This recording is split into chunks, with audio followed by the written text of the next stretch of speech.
En France, près de 10 millions de personnes souffrent d'arthrose. Cette pathologie est souvent liée à l'avancée en âge, même si de jeunes patients peuvent aussi être concernés.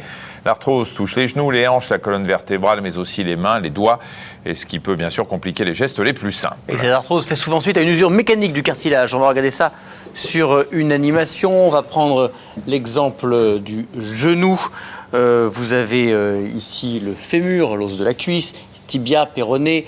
Là, devant, c'est la rotule. Merci Michel. Ce qui nous intéresse, ce sont ce qui est en blanc là, qui protège les os de part et d'autre. C'est le cartilage qui protège les os des frottements, qui facilite le mouvement de l'articulation.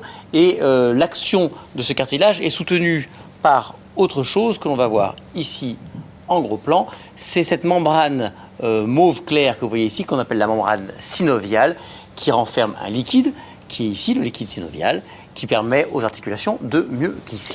Alors, ce qui est important, c'est de savoir que le cartilage, il est 70% rempli d'eau.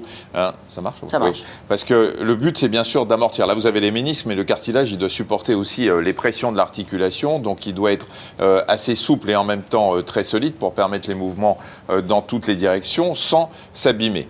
Et qu'est-ce qui se passe quand il y a une usure importante ? Eh bien, vous allez le voir, le cartilage va finalement finir par disparaître progressivement.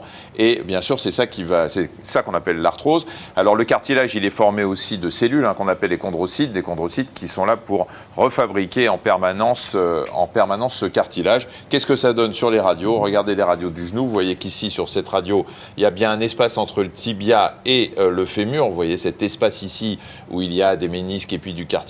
Et regardez de l'autre côté, ce pincement articulaire signifie que là, il n'y a plus grand-chose et c'est l'os qui frotte contre l'os du fémur et du tibia. Donc vous l'avez compris, l'articulation s'est déformée, des excroissances peuvent apparaître, l'articulation gonfle, les mouvements deviennent de plus en plus douloureux.